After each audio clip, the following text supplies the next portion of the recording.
সর্বকান্তি শ্রীমতভাই নাম এই ভক্ত মনোবাঞ্ছ পূর্ণ করি অপমঙ্গল নাশ করি বহু ভয় মারিবা ভয় পরিত্রাণ করি আবশ্য ভূমিকার পাত্র করি বহুকাল রক্ষা করো জয় মহাদেব বল আর এবার হরিবল সর্বত্র প্রণী সন্তু বস্তুবনী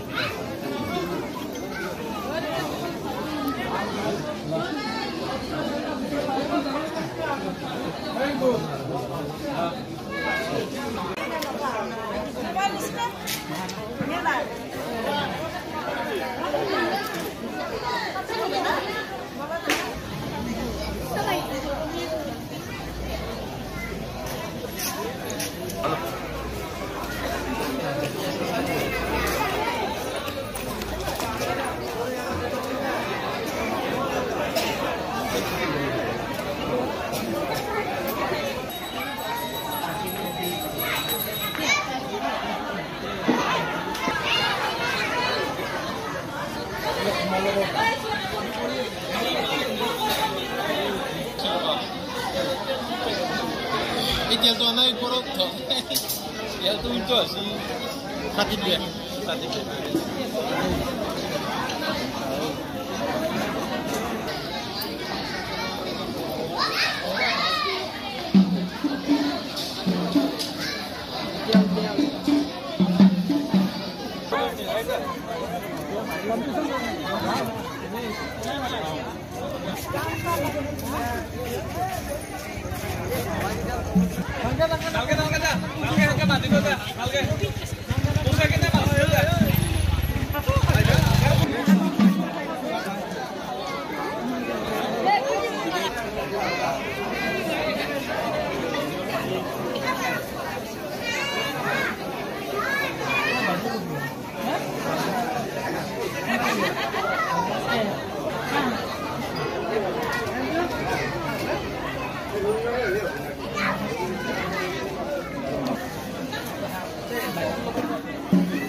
ধুবুৰী জিলাৰ কচুৱা গাঁওখন আমি ধাৰ্মিকভাৱে বহুত আগবঢ়া।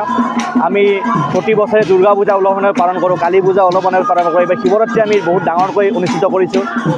আৰু আমি সকলোৱে জানো যে সত্যম শিৱম সুন্দৰম, শিৱ হৈছে সুন্দৰৰ প্ৰতীক, শিৱ হৈছে শক্তিৰ প্ৰতীক, শিৱ হৈছে প্ৰেমৰ প্ৰতীক, শিৱ হৈছে সুন্দৰৰ প্ৰতীক। গতিকে আমি এটা সুন্দৰ পৰিৱেশৰ মাজত ভগৱান শিৱক আৰাধনা কৰি আমাৰ যিখিনি কচুৱা গাঁৱৰ মিলাপ্ৰীতি, এই মিলাপ্ৰীতিটো বৰ্তাই ৰখাৰ কাৰণে আমি ওতঃপ্ৰোতভাৱে প্ৰচেষ্টা ৰাখিছোঁ। আৰু এই ক্ষেত্ৰত উজ্জ্বল দা আৰু মই বিশেষভাৱে আমি কচুৱা গাঁৱৰ যিখিনি মানুহ, সেই মানুহখিনিৰ মাজত মিলাপ্ৰীতি বৰ্তাই ৰখাৰ কাৰণে যিখিনি নিজৰ ফালৰ পৰা পাৰি সদায় সহযোগ সদায় আগবঢ়াই আহিছোঁ। এই মন্দিৰটো যেতিয়া স্থাপন হৈছিল সেইবাৰো মই বন্তি প্ৰজ্বলন কৰিছিলোঁ। আৰু আজি ২৭টা বছৰ গৌৰৱী এই স্থানত ২৭তম শিৱ পূজা অনুষ্ঠিত হৈছে।